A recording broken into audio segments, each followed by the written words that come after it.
All right. So thank you so much. This is our October edition of Activities with Young Children, October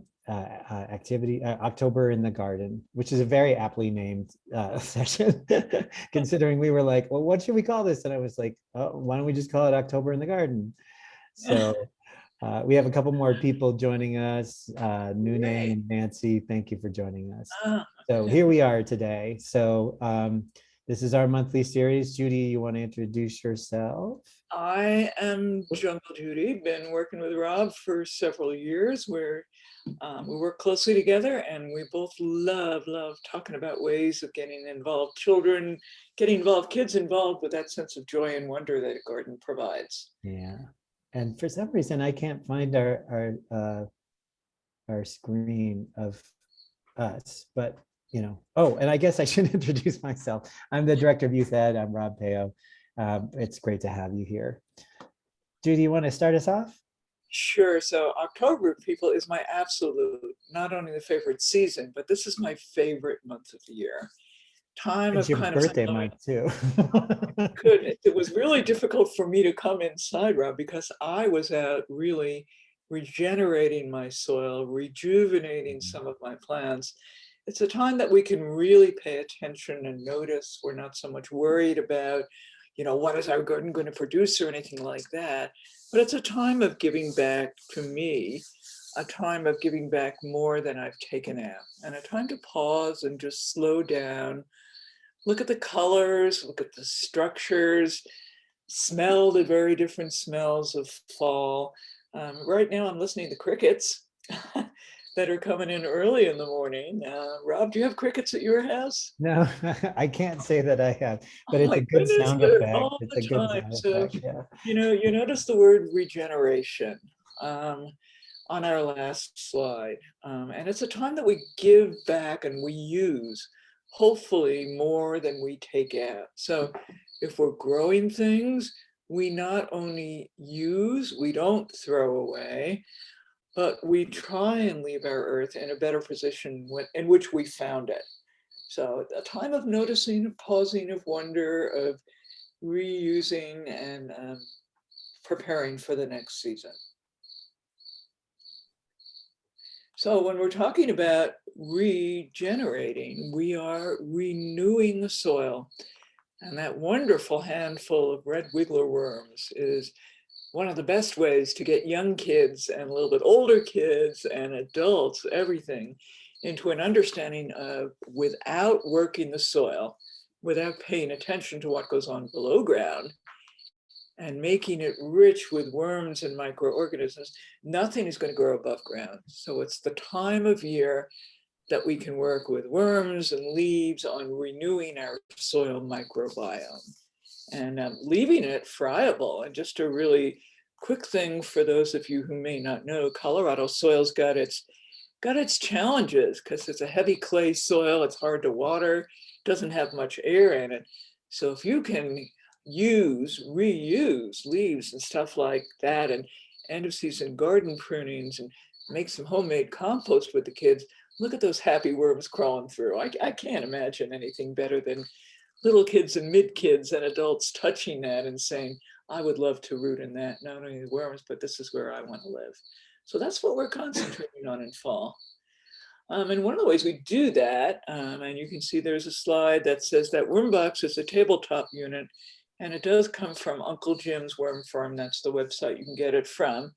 But this is our bilingual youth coordinator, Laura Calderon, who's got some worms out with some little kiddos that she worked with last year and just put on some gloves, and they are just so excited to, there's nothing about, ew, they're slimy, I don't want to touch it. They are just enthralled with motion and life that goes on. And if it doesn't show it on the next slide, why don't you put it on to the next slide, Rob? And I'll talk a little bit more about it. So the type of worms, and they really do get that prolific, what you see on the left-hand side of the slide. Those are red wiggler worms. And they basically, there are many different kinds of bins. That Uncle Jim's worm bin that you saw, tabletop bin, and those would live probably in a bedding of coconut fiber or coir. what I use in worm bins. They could also live in a bedding of torn up newspaper, black and white newspaper, and fall leaves. Great way of using resources. So they are living in an aerated bin. They are surface dwellers. And we're not using night crawlers that kids might know from outside, because night crawlers live in deep burrows outside, and they live in cold temperatures. So if you dig up night crawlers, you put them inside an indoor worm bin, they're actually not going to live. So yeah, the Uncle Jim's worm bin for the worm bin itself, for a tabletop unit, or another type of a unit you can use. You don't need to do that. What I used to use in a lot of classrooms is an old Rubbermaid 10-gallon bin that I would just drill holes in, and then make a bedding half by weight or half by volume of, torn up black and white newspaper. Kids can help you prepare that, tearing up newspaper, mix it in with leaves, water it really well. And this other website that you see, ABC Composting, is a local source. Arlene Zaffel lives in Aurora, and she actually has a pretty good sized worm farm. So you can take a look at her website, and unfortunately, she does not do online ordering. So it means, getting a trip and going out to her place in Aurora. But she's a local source of worms, and kids are just unbelievable. You can put in non-meat food scraps, and they turn it into very quickly. They're not only eating their food scraps, but they're eating their bedding. Kids are amazed by that. So what have we got on the next slide? So when you're feeding your worms, it's a whole array of things. Eggshells and coffee grounds. You can even put in small amounts of hair, or if you have dog or cat, that's protein. That's a good source of food for them. Small amounts of food. Now, I always say fruit. I always say fruit with a caveat. Anytime that you're feeding fruit, like bananas especially, you want to make sure that you're keeping that in the refrigerator, because what you don't want to put in a worm bin are bananas that have been left on the counter that fruit flies can have access to. So having fruit flies at home, which will burrow into old bananas on a counter, is not a good thing. So just put them in the refrigerator. Vegetables that you chop up, tea leaves, toilet paper rolls. Look at all this wave we're using. Shredded black and white newspaper for their bedding, small amounts of grain, bread, leaves, cardboard. If you're using cardboard, it should be unwaxed cardboard, like the packing boxes, not cereal boxes. And soak the cardboard first so it's nice and soft. So these are materials, either the cardboard, the newspaper that would be bedding material, and the other things that would be food. And then we're going to take a look at what we don't want to feed it. So no meat, fat, cheese, or bones. It's not that the worms will not decompose that, they will, but those materials are high in protein. And as they decompose, if anybody has ever had some meat that is past its prime or chicken in the refrigerator, you can understand the odors that are put out by that. So we don't want to utilize food that's got a lot of odors that can attract flies. So no meat, no fish, no eggs, no peanut butter, that type of meat protein substitute, salt, butter, dairy, all those things. As I briefly mentioned, it's black and white newspaper. The reason we're not using colored or glossy newspaper is that can have some type of inks in it, the coloring, that could harm the worms. So just black and white newspaper. Of course, no junk food. Chili peppers are a little bit too hot for the worms, as are the smells of onion and garlic. So I prefer to keep those out. And they also do not prefer citrus. So let's not use orange or grapefruit or lemons in that. Other than that, your veggies, even the contents of my vegetable bin that are starting to decompose, that's doing half the work for you. So lettuce that is turning black and slimy, the worms will say, yes, thank you. We love that. You made that easier for us. So lots of food that you can use, no meat, fat, cheese, or bones. If you're getting fruit flies, or a couple of things that could happen. Your bin may be sopping wet. Usually fruit flies are coming from overfeeding, putting too much food in, or leaving that banana out on the counter. Too much in the way of rotten food, again, is going to compact the bin too much, and it may draw in fruit flies. And when you put your food in, start with small amounts and bury it. So dig down a little bit in your newspaper or your leaves or your coconut fiber. Don't leave it up on top. We talked about lemons and limes. They don't prefer that. It can make the bin content too acid. If it's smelly, usually the reason why a bin is smelly is that you have overloaded it, overloaded it with food. You haven't buried the food, and it's just overwhelming the worms. Another reason why it may be smelly is that it's too wet, or it doesn't have enough air, or the temperature may be wrong. So worms, real quickly, prefer our usual living conditions. So the temperature inside of a house is great. Please don't put your worm bin right near your heater. That's far too hot. And of course, it being said, we don't want to put any plastic or metal in. So worm death is usually due to you're not doing it. You're not turning your bedding. You're putting too much food in. The bedding is too wet or it's too dry. Otherwise, it's a very easy process, and the kids love to watch the bedding material go down, decompose, so you can really tie it into the cycle of decomposition, and then finding that wonderful compost material like you saw on that slide with the first worm that they can use, the first worm picture, which you then can use in your garden. All right. So thanks, Judy. We could do a whole thing on composting, and maybe one of these days we actually should do that, Judy. But Yeah. we wanted to make sure we had some other activities here. Anybody ever do a bug hotel? This is a really fun idea. I found this version of a bug hotel. I wanted something that had both video and a write-up for it.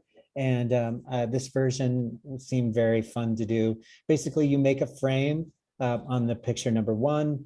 You can put containers with bamboo sticks in them. Basically, what you want to do is put spaces where bugs can crawl into and spaces where they can hide. And so this is sort of building out your own space here. So in number 2, they have a can that they stick bamboo sticks. Number 3, you can see are some leaves and some cones. And then they've got bigger tubes for critters to crawl in, sod and other materials there. And then on that picture number 5, they just put some rocks on the top there for decoration, really more than anything else. So, and then you just sort of, make observations about what bugs would like to live in those homes. And there certainly are more fancier ones, more, structured ones that you can certainly do. And you can look for, different types, but this one seemed really fun and easy to put together. So Not make sure that's only available. fun and easy to put together, but it's something that I did with my 8-year-old grandson last week, where we went on Oh, you did? Yeah, we went Oh, I on forgot you did do that. a Yeah. You did do hotel that. collecting journey. Yeah. I mean, you can just go around your yard and find all kinds of sticks and pine cones and things, and have your child help arrange it, as long as you make it messy. So Yeah. perhaps a sub theme of our webinar this month, Rob, would have been celebrate the mess. That's right. Nune says it's cool. So yeah, give it a try, Nune. I think you'd enjoy it with your kids. So, all right. Oops. Let me see if I can. There we go. Oh, the scarecrow. Yes. So there's so many ways you can do this. And of course, it is the time of Halloween and everything like that. Basically, you just need a frame. This is just one example of a pumpkin scarecrow. So you build out a frame and you can just accessorize it in any sort of way, with netting, with leaves, and then you can just stick, at the top there, you can just stick the pumpkin head on there. Did you want to comment anything about this, Judy? Anything that you? Well, I adapted it one year. And so you can do all kinds of end of season veggies that are really weird. So on the arms, depending on what you're growing, have your kids harvest end of season vegetables, which to you might be inedible. So I remember the one year that we had some really weird shaped eggplants. So instead of the pumpkin, it became the carved eggplant for the head. And then we had some of those lovely forked carrots that grow because our soil is really hard. So Mhm. the carrots were looking like fingers and hands, and they got tied onto the branches. And then we did do that type of branch structure. But what we hung then for The Sound of Music were drilled some holes in some old cat food cans after they Mhm. were clean. That's And funny. those got hung on the horizontal branches. So it kind of Yeah. was music in the wind. So whatever your imagination says, the epitome of reusing and involving your child in, we don't just throw away, we reuse it. Yeah. The takeaway is you can use and design it in any way you want. There's all kinds of ways of doing this one. Yeah. So when you think of fall, what smells do you think of? Go ahead and type in the chat what you think of. Certainly this picture conjures up the smell of leaves, damp leaves that are, slowly decaying, and that sort of sweet Ah, sort of smell that happens in the fall. I woke up this morning and, oh, it definitely was colder and you could feel it in the air. So let's see what people are saying. Oh, the Earth page says Claudia thinks of apples and cinnamon. wow. Nune thinks of rain. Those are all lovely things that sort of remind me of fall. And it's so funny because I was talking to Tanisha, who works with us too, and both of us agreed October is one of our favorite months. September doesn't have the same sort of appeal as October for some reason. So yeah. So given that there are so many smells this time of year, there's a website that I was playing around with that has a lot of activities for just getting kids outside. This is called Outside for Five, gets kids out just for 5 minutes. So you can go on that website, outsidefor5.com, and they have short videos of activities you can do. This one was just going on a scent hunt. And Judy and I thought, well, how about let's make it a little more specific, go on a smell of fall scavenger hunt. And you can do that indoors and outdoors. Where can you find those scents of fall, if you will? So there's an activity for you. There's lots of other activities there in that website there.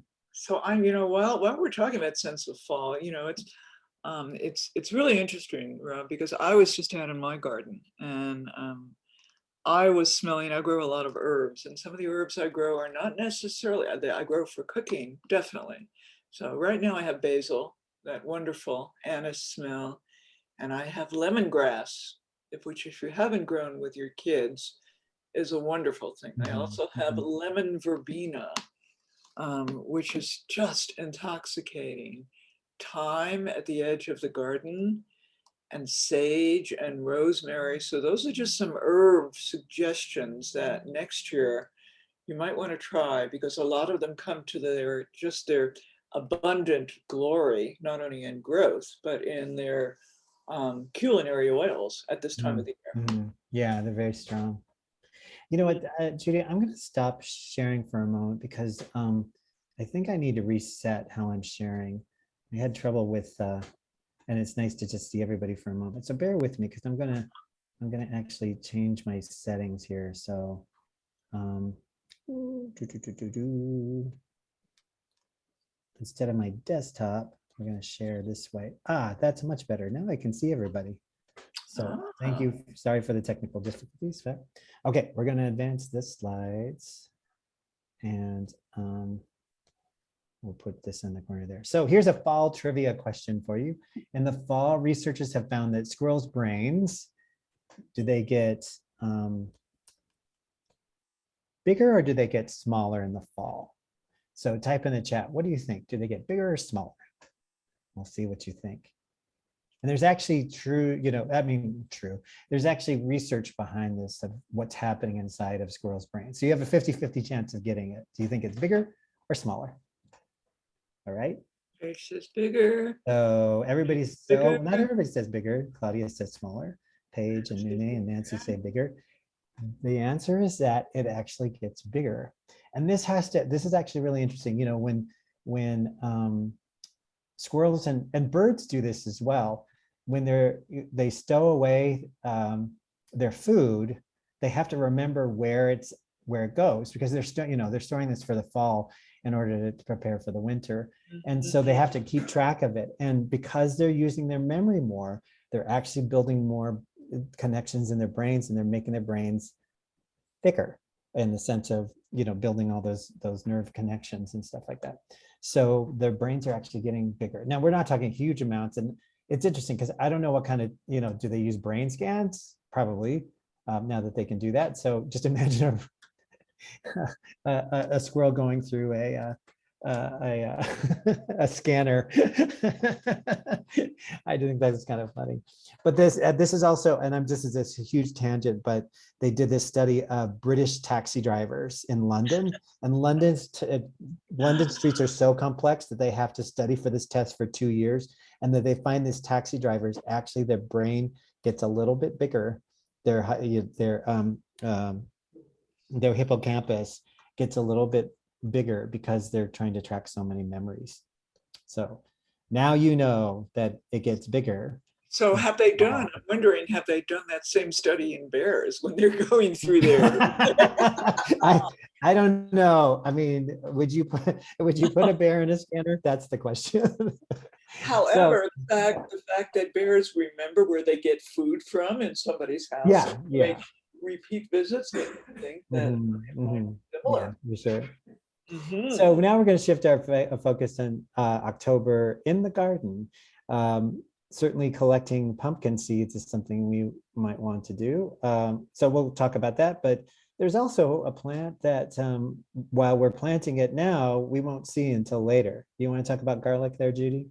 Oh yeah, one of my favorite things. I'm planting garlic this weekend. So garlic is actually a bulb.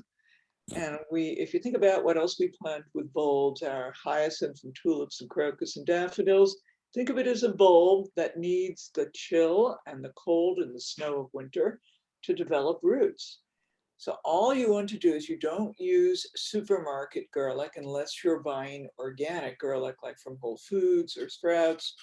The reason you don't use regular supermarket garlic is that it's been treated with growth inhibitants. So either go to a garden store, or you can quickly cheat and go to Whole Foods and make sure it's organic garlic, and you carefully separate that bulb into cloves, which you see there. Same thing we use in cooking, but you have to be really careful that you leave the papery skin. So it's not like you're crushing the clove like we would with cooking, or removing the skin. The reason that you leave the skin intact is if you take it off, it's like us taking a coat off in wintertime. It exposes that clove to all the elements, and you don't want to separate your bulbs too much prior to planting. So separate them right when you're ready to get planting. Leave the paper skin intact. Make sure that you dig an area in your garden about 4 to 5 to 6 inches deep. Chop it up real well and dig in about 1.5 inches of compost. Mix that in real well. And then if you look at a clove, it's got 2 sides. The top pointy end is up, and that's where the leaves start coming from.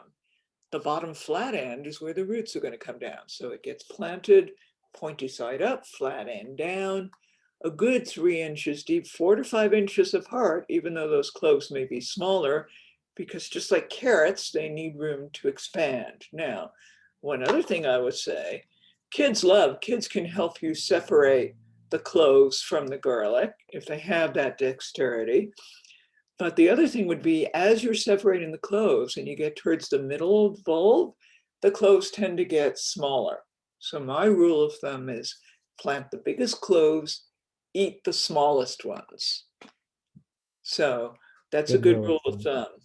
And garlic butter on bread, it's just wonderful. Just even rubbing garlic cloves, we've done that. What else we got about garlic, or the next thing? So when you plant the garlic, of course, then you need to cover it real well with soil. Don't step on the area, and mulch. And all mulch means is you cover it with a blanket. You can use chopped up leaves. So one of the things that I love to do with the grandkids or little guys is to get whole bags of dry leaves, dump them out on the soil, and have a jumping party. So that breaks up the leaves. The kids, as a benefit, get to bury themselves in the leaf pile, and you get to unbury them and use their chopped up leaves or straw on top of your garlic bed and water it well. Now, during the winter, if we don't have adequate snow, you're going to need to go out a couple of times and water that garlic. because it will be actively growing roots. What have we got next, Rob? So this is something that came out of my garden, and on the right-hand side of the slide is pre-spaced garlic. So that's some of the first things you're going to see, and that's mulched with leaves and straw. It very often will come up, February or so, and you can go ahead and harvest some of those first leaves. The left-hand side is a very interesting thing that you can try. So if you leave garlic, if you forget to harvest it, and you leave the whole bulb, even if the bulb is small, it will keep multiplying. So this is what you're seeing, just garlic that's kept multiplying. It's never going to form a larger bulb because they're planted too close together. But what you can do with that, you can almost treat it like a perennial crop that will come back year after year by holding those leaves together with your finger, going out with the kids and cutting a whole bunch of that and using that just like you would chives or green onions. It's absolutely delicious. And you can do that several times in the year before it tells you my season is too old. So that's a way of utilizing garlic greens. If you don't even have a place to plant, to pre-space them like we did on the right-hand side. So right now, plant garlic, and you can do that until the ground freezes. I'd recommend you do that before the end of October. Yep.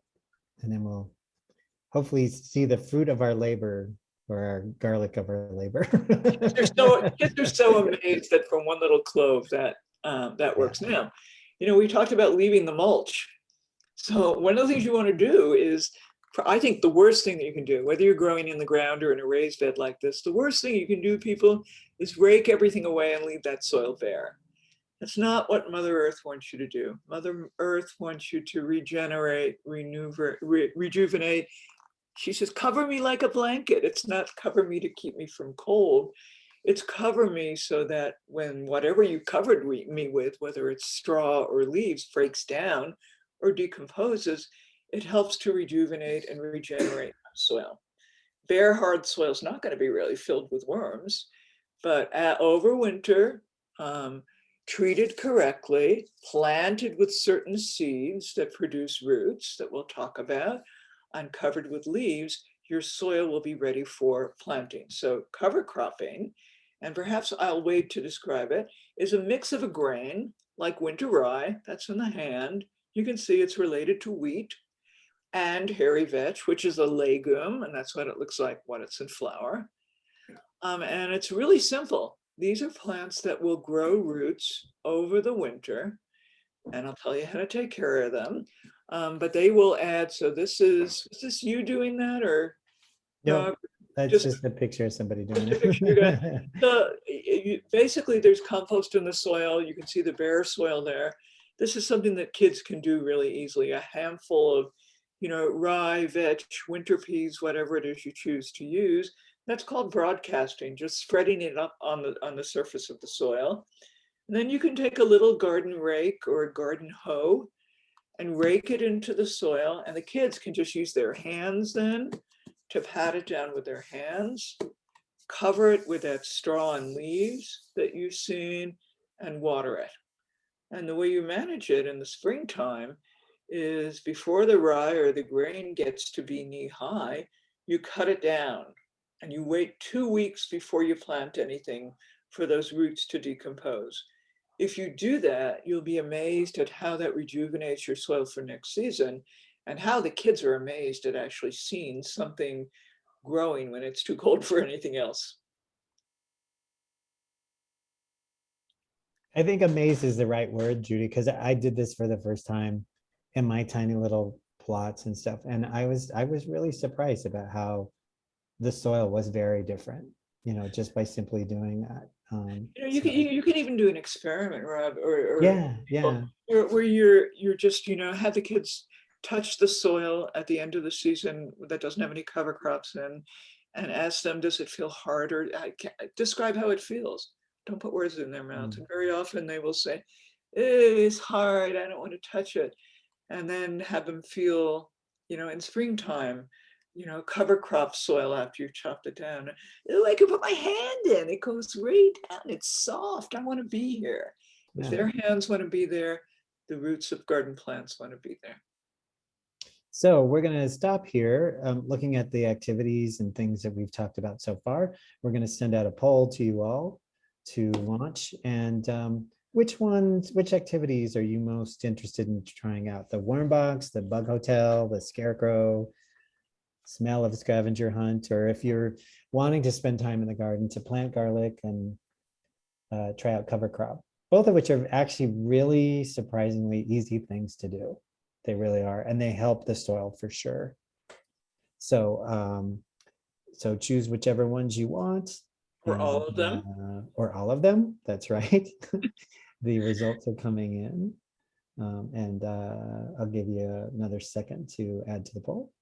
And we'll end the poll and I'll share the results here. People like the scarecrow.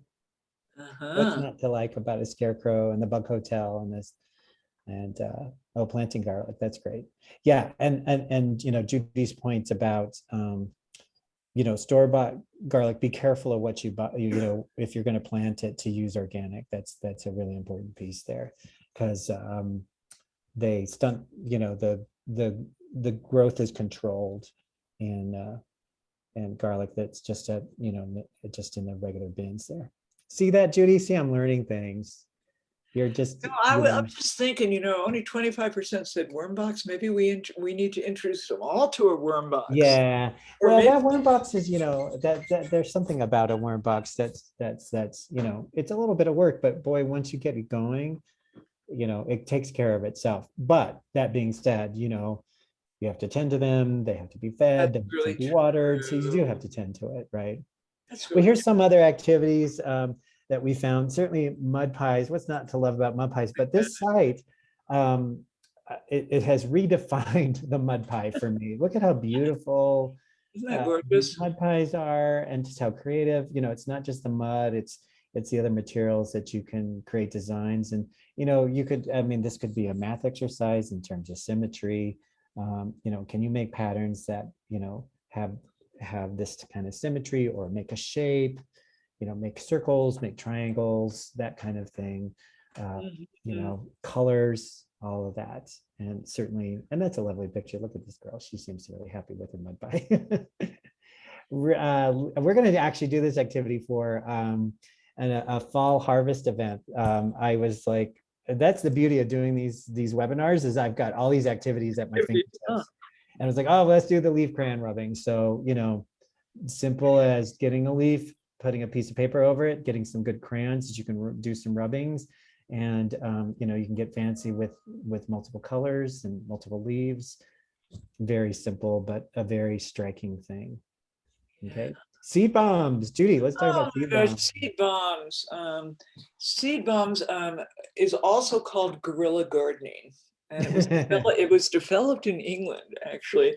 And it's kind of, you can use anything. Basically, the structure of it is you need to use some compost for food, some kind of seeds. Like I've done this with dill seeds from the garden. I've done it with lettuce seeds that have gone, lettuce plants that have gone to seed where the kids have collected the seed.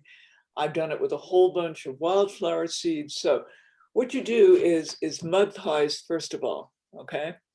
You get a wheelbarrow or a bucket and you mix up some compost and water and just garden soil, or it says powdered clay. And this is the type of clay, the powdered clay, if you get it from a craft store, that people who make pottery use. It's a very special kind of clay. You know, for if you don't have access to that kind of type of clay soil is fine, and a mixing bowl. So basically, you're introducing kids to making dough. You're mixing together the clay soil with the compost. You are mixing in your water with your hands, so the kids are getting to make a dough, and then you're mixing in a certain amount of seeds. And usually I like to say the consistency, you add a less amount of water, mix it together. The kids will say, no, it's too dry, it's falling apart. Add a little bit more water so they get to make a mess. And look at that, it looks just like cookie balls with seeds on the outside. And you make the balls really small. I like to say the size of about a nickel or a dime. And normally what I do before I plant them is I will let them dry. on a cookie tray, um, in the sun or on a windowsill for a couple of days, so that clay shell that they're in will protect them. Otherwise, if you plant them right away, you throw them, they're going to break apart. So do let them dry. And then on bare parts of the garden where mom or dad says it's okay to plant, you might need to check this out first. You can have a tossing party. So the kids are just throwing the balls, preferably in an area where you want to revegetate or renew. You can put a little bit of extra soil over them or not. But the process works when the clay shell breaks down, and then over winter, when it's time for the seeds to germinate, they will have absorbed the food from the compost, and they will grow in an area of your garden that you never thought you could grow anything. So the kids get to launch the balls. You get to revegetate a field or an area of your garden that hasn't been planted to anything. It's one of the most fun things. And I like to expand that activity by asking the kids to, after they have worked the soil, can everybody show me your hands? And I'm looking for muddy hands. If I don't have hands that are covered with mud, I'll say, will you please go back into the bucket again and mix it some more so I can see that you've done some good seed ball work. The kids absolutely love that. So I encourage you to try seed balls. It's a fabulous activity.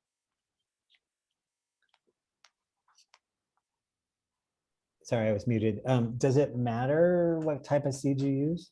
So I would say that you want to grow fast growing seeds, which is why Fast-growing lettuce would work seeds. real.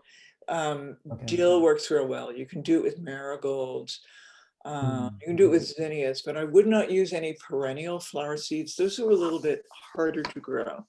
So Okay. what I'm looking for is kind of fast growth, so kids can see that.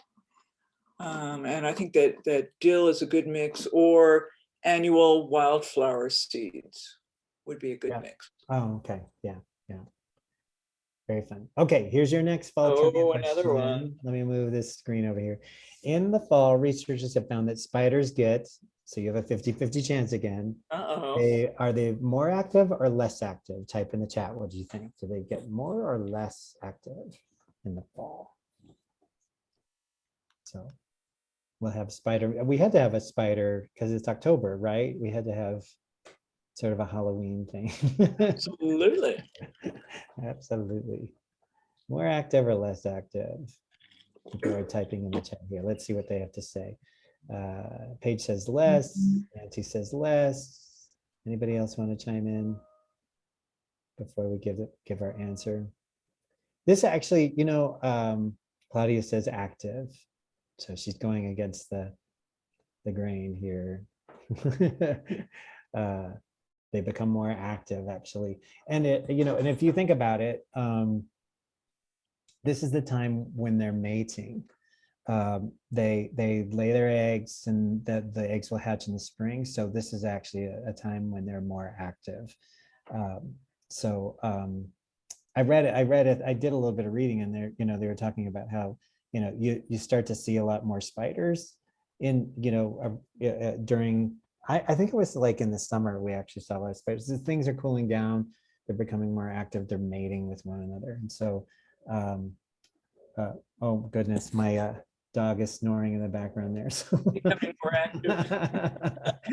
so I will, let's sort of shift our gears here. Celebrating the harvest. Before you go on to celebrating the harvest, one Yeah, of the things that I was noticing, you're going to see the same thing with a lot of insects at the end of the summer. exactly. Yeah. Not that spiders are arachnids, having 8 legs, and insects have got 6 legs.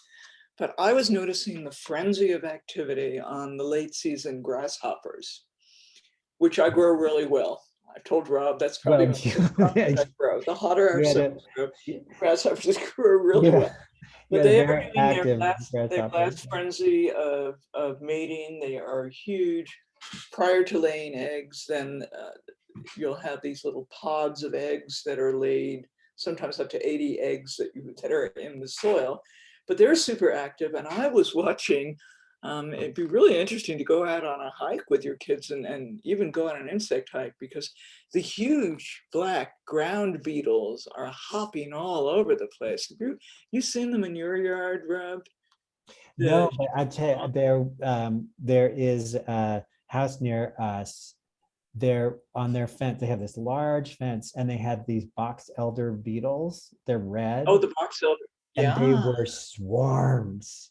There were so many of them. Uh-huh. It was crazy. And then they started crawling out into the street and everything like that. I was walking my dog and I was like, oh, we got to get out of here because they're all over the place. Yeah. Yeah. Ooh, there were so Yeah, many. the wasps too are going crazy. Right? Yeah, the Yeah. wasp. End of Mhm. season activity End going of along with their season. natural That's right. cycles. Hmm? They're getting active right before the winter. Absolutely. We're going to shift our gears. So we've been talking about spiders and worms, but it's it's October. You got to do that. And also talking about October is pumpkin seeds. We have a short little video with our hostess du jour, Zia, who is going to show us about making pumpkin seeds. Hopefully the sound will work. So let me know if the sound doesn't work if we play this. Me llamo Sia You hear it? y hoy vamos a hacer un snack de calabaza de semillas. Vamos a abrir la calabaza. Segundo vamos a sacar las semillas. 1, 2, 3. ¿Qué estás haciendo? Ponerle las semillas en el plato. Con la ayuda de mamá ponemos un poquito de aceite de oliva. Así, así, así. Y un poquito de Sal. Dale. Ahora vamos a comerlos. Yum, yum, yum, yum, yum, yum, Cómela. yum, yum. Mmm. I love that part. Rejuvenating, regenerate. I think Zia was like 5 years old at the time. I just want to say, before we go to the next thing, if you do nothing else, get your kids' hands inside a pumpkin.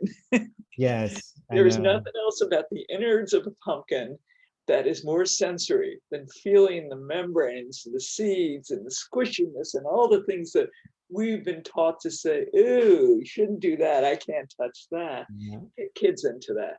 Yeah, nothing says Halloween like getting inside of a pumpkin.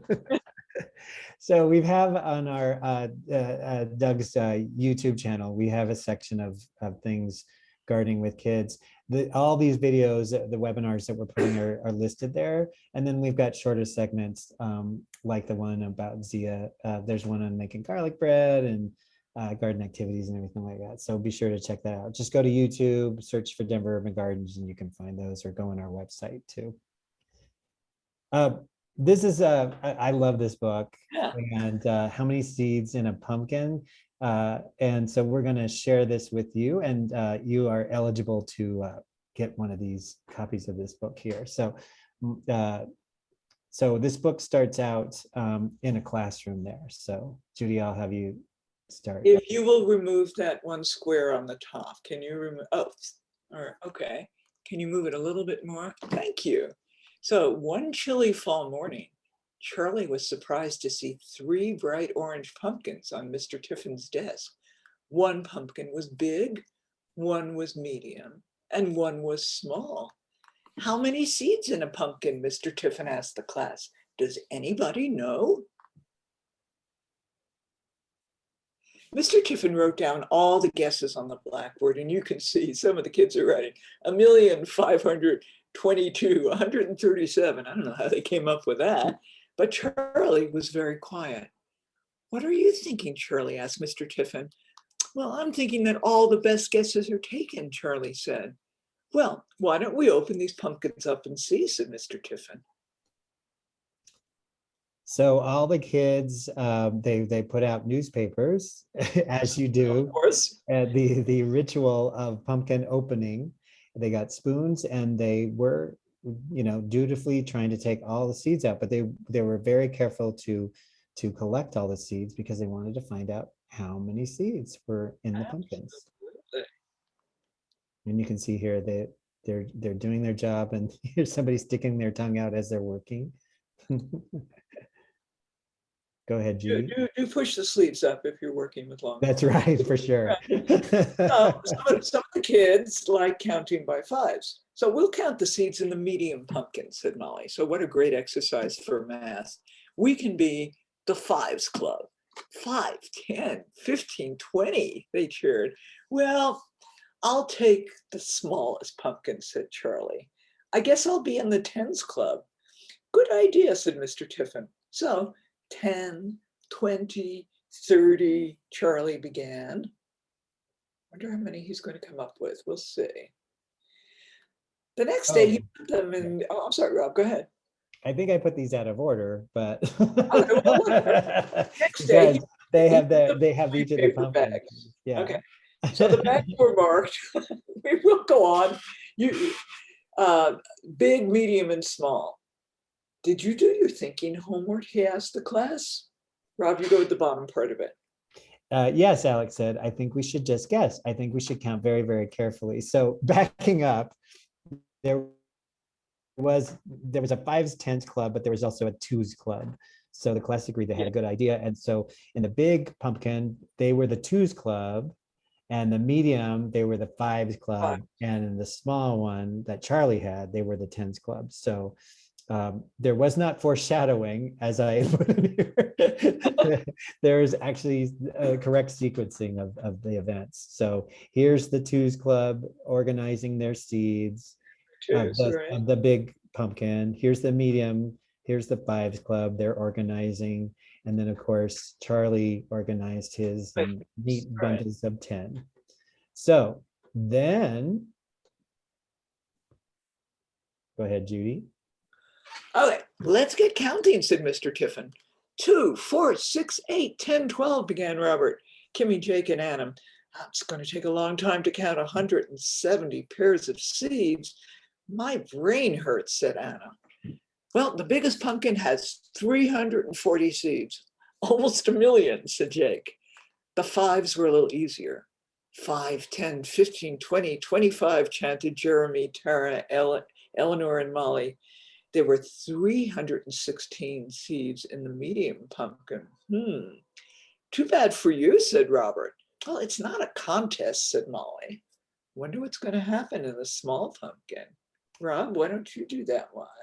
Well, when Charlie counted, he found that there were 350 seeds in his little pumpkin, which surprisingly meant that his pumpkin had the most seeds of all. So it does, said Mr. Tiffin. Congratulations, Charlie, said Alex. The tens club wins. It's not a contest, I said, Robert.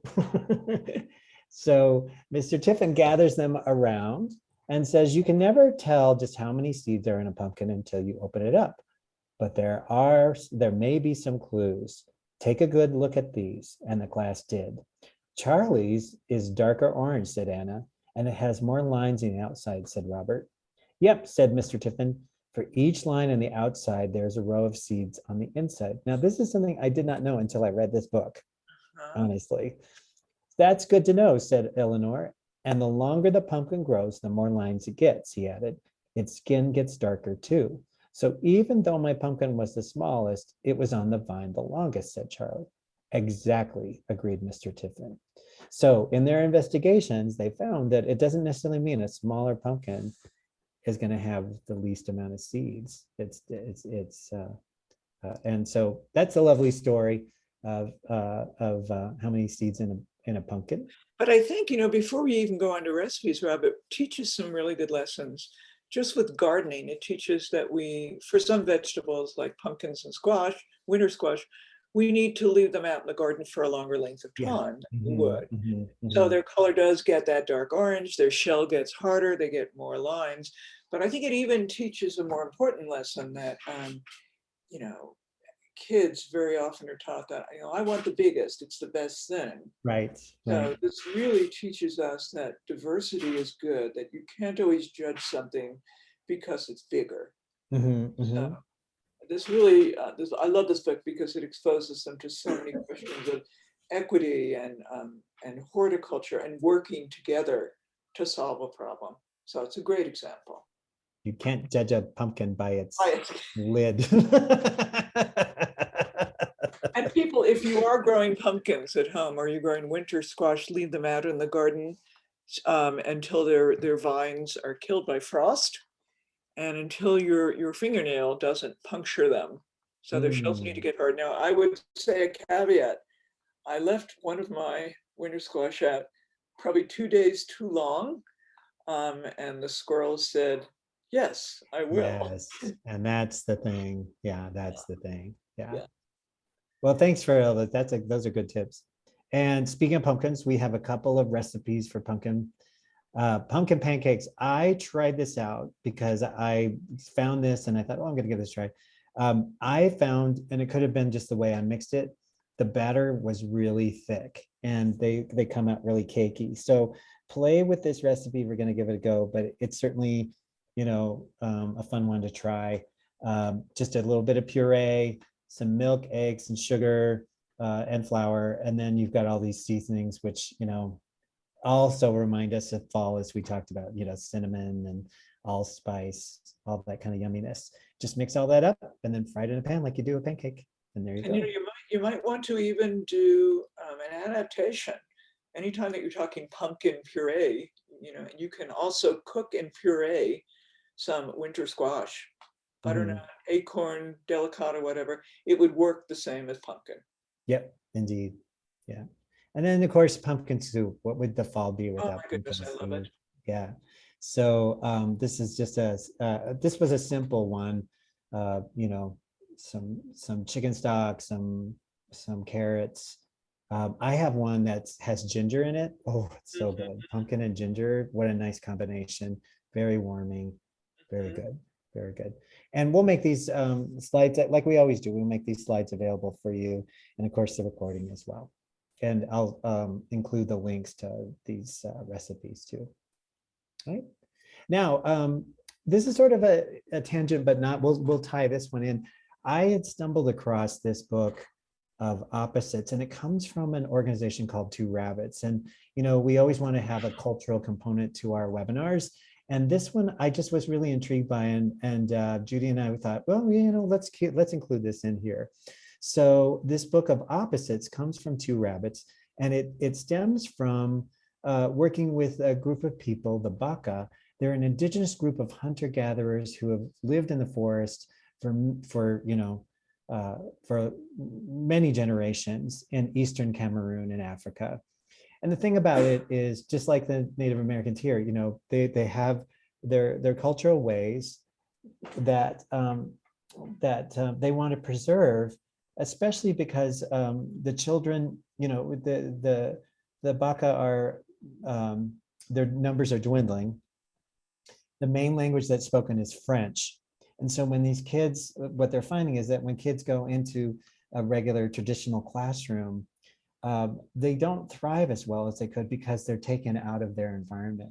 So how can we support, the question then becomes, how do we support these kids to maintain their cultural heritage, to maintain the way that they live in their environments, but still get the education to help them to live, to continue to thrive. And so this organization called Two Rabbits, what they do is they want to make materials that are more culturally relevant and meaningful to these kids. So they have specialists that will help. And the term Two Rabbits comes from a cultural phrase, basically, trying to keep kids in the environments that they thrive in, but also maintaining their education is like chasing after two rabbits at the same time, is what the phrase comes from. But anyways, these people from Two Rabbits work with local partners. This is all very a localized effort. They adapt curriculum that is culturally relevant to the kids and their culture. They then transfer these lessons into MP3s that are hand cranked, generated, that instead of electricity, they're hand cranked. They have local facilitators to teach the kids so that they can learn and grow, but it's more culturally suited for who they are and what their interests are. And so you can see here's the kids with the hand cranked MP3s. They're so cute here. And one of the things that they created just to raise awareness, but also as a fundraiser, is this book Opposites. And Opposites takes you through the daily life in the Djebi village, which is out in the bush in Cameroon. And they're exploring things like opposites, like big and small and quiet and loud. So not only do you get that, content of understanding opposites, you get it in the context of an African village, a Djebi village of Baka people. And so I think that's just a lovely combination of things to add a cultural element to an environment that kids might not be familiar with, and also understanding that concept of opposites. So Judy had this lovely idea. After you read this book, you could do this. You can just go out in your own neighborhood and go on an opposites walk. And it could be anything from, go to something that's below, find me something that's below, above, black, brown, the colors, red, yellow, the opposites of the spectrum, dull, bright. Walking in a street, really loud noises, the cars versus the quiet. And then you can expand that to how do these opposites make you feel? So it's very sensory. It's a very holistic way of looking. It's a very great way of using your neighborhood for an environmental education, because we all have got these elements in our neighborhood. Smooth, rough. I've done this in a garden setting where you just find different rocks that are smooth, that are rough. You can even collect them in egg cartons. And can you find me something that's rough? Can you find me something that's round? Can you find me something? You can draw different leaf shapes that look like this leaf. And then you can do it with insects. Can you find me something that lives under the ground, that lives above the ground?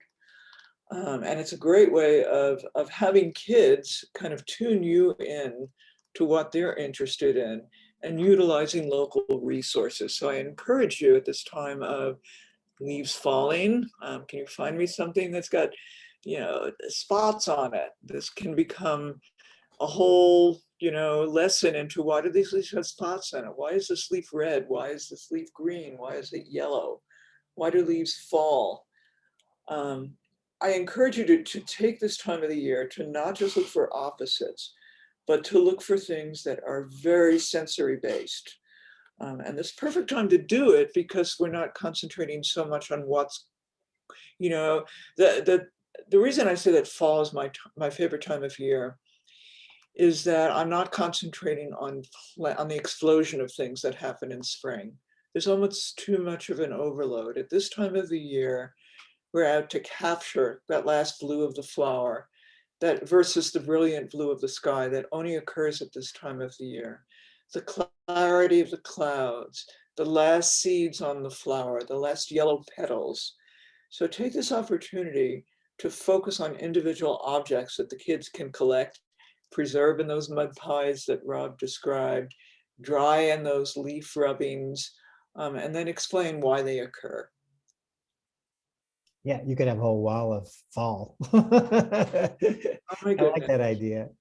Okay, so we have mentioned a number of activities. We're just curious, which ones are you most interested in?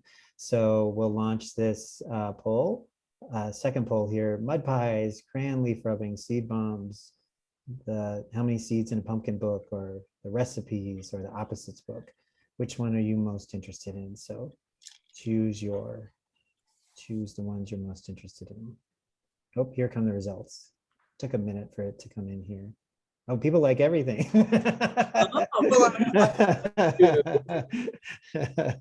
Well, we hit the mark then, I guess. These are, when Judy and I put this all together, we're like, hey, this is pretty good. We're pretty happy with this one. So I'll give you a little bit more time. It looks like people like the crayon leaf rubbings the most, but everybody's pretty keen on these. I'll end the poll and share the results here. You can see everybody likes everything. I undersold the pumpkin pancakes. They really actually are really good. So, So yeah, great. You've got lots of other ideas now. So that's really the larger goal, is that we provide you with lots of different ideas. And so we hope that you try these out. Since there's only 4 of you, all of you get to win. And I know, Nune, you in particular, I owe you from last time, but I haven't forgotten. I still have it on my list. And so what I invite you to do is type in the chat which book you want. Do you want the opposites or you want the pumpkin? You have to only get one. So choose the one you want, and I'll send it to you. I think I messed up on the registration. This one was a rough run for me to get in. So I'm gonna have to contact you to get your address information. Nuni, I've got you for sure, so. Okay, Nuni wants the pumpkin, Paige wants the opposites, Claudia wants pumpkins, and Nancy wants pumpkins. Okay, so we only need one opposite. Now, Claudia, I'll tell you, oh, did you, Paige, I meant, I've never ordered the opposite book. We'll see how easy it is to get, and if not, I'll contact you. So let me make a screenshot of everybody's choices. You are more than welcome to bug me if I forget, because that can happen in my brain. But I am gonna. This is a priority for me to get caught up on these. So. All right, I will send you a link for the survey for the webinar. And don't forget, if you haven't signed up for the Carrot, our educational newsletter, monthly newsletter, you can do so on our website, or I'll send you information about it. We are at time, and just want to thank you so much for spending time in your busy schedule with us. We will make this recording available to you. And yeah, thank you so much for joining us. We really enjoyed sharing these ideas with you. We love being with you. Yeah. All righty. And oh, thanks, Claudia. Great. Okay. Yeah. Thanks, Nune. All right. Bye, Claudia. Bye, Okay. And I will stop sharing and we'll end it for everyone. Bye-bye.